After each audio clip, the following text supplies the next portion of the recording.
You can get this done at Walmart for maybe a couple bucks.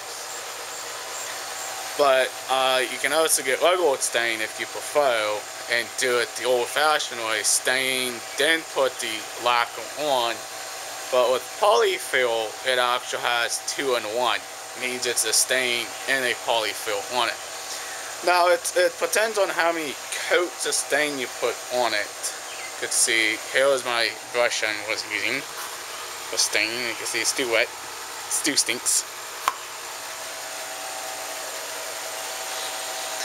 Now, of course, get a cardboard box or paper to put your products on before you start using any type of plastic table, because this stuff, when you actually stain, this stuff will not come off of any type of plastic surface. Even concrete, it won't come off because it's stained. The only way you could probably take it off is stain thinner, not paint thinner, but stain thinner, lacquer thinner, that's lacquer thinner, you know. And even if you get this you get that stuff on you, you're gonna have to get lacquer thinner, and that's why you should always wear gloves.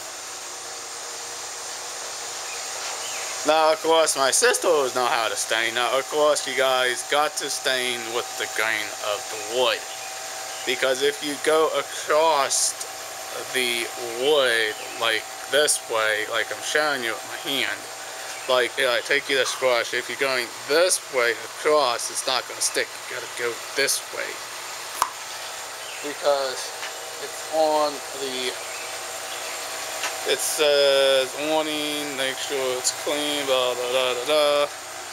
You see, it's right on the can. Right there, you can use a rag or a brush if you prefer. It's totally up to you guys. But this is, like I said, a non-YouTube video. This is what it looks like when it's completely naked, bare wood. This is when it's half done. This is when it's completely done. See, my sister Lynn, her year and her death year.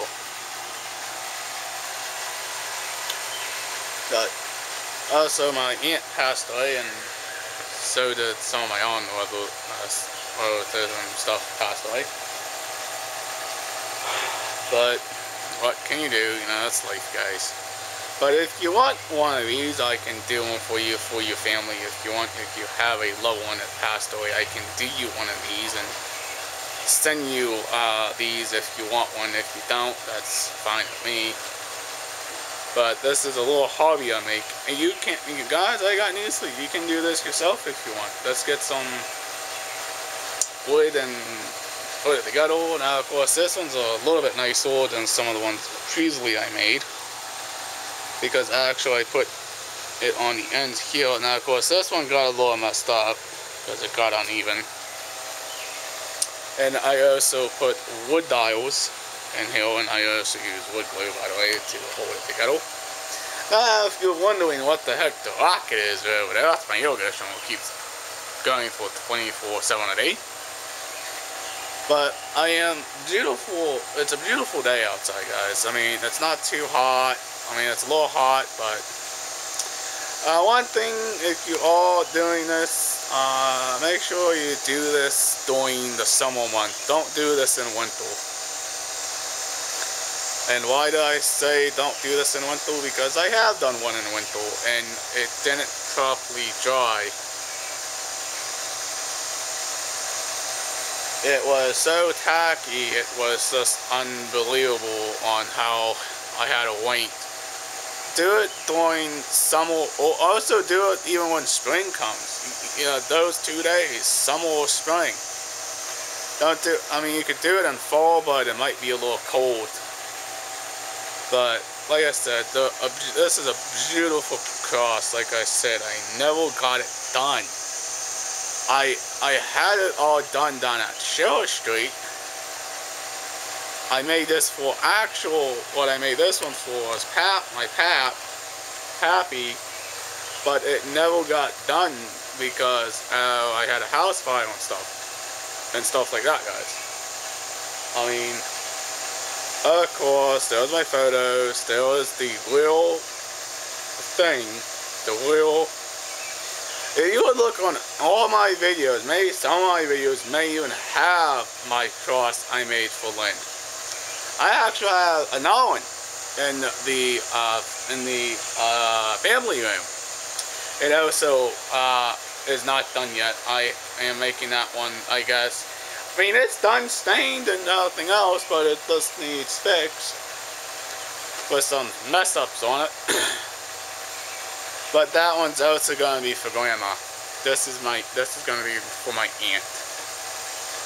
But like I said, I mean, guys, it is a beautiful cross. I mean, after you guys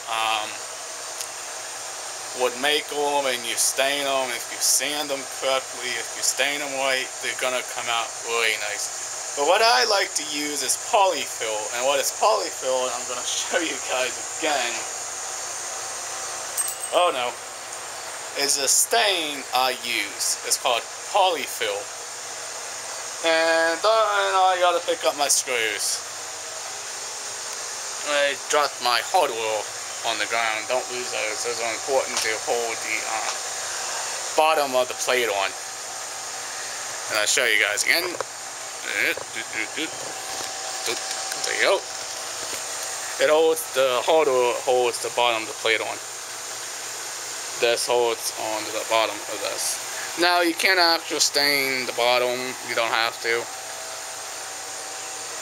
But let's talk about polyfill. This is a polyfill stain. If you guys want to know what I got, go down to Walmart, look for this label, it says polyfill dark stain. And it'll be right there, 340. That will be the poly stain you'll get for your stain.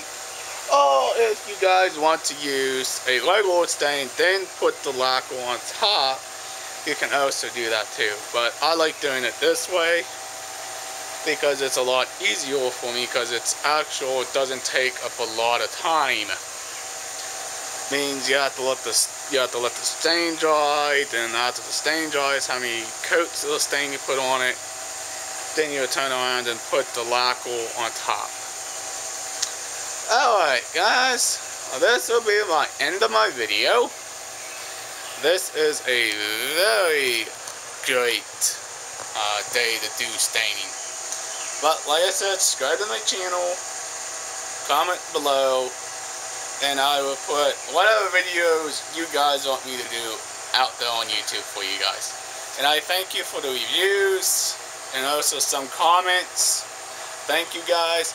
I would like to say peace. Bye guys on YouTube. Peace out guys.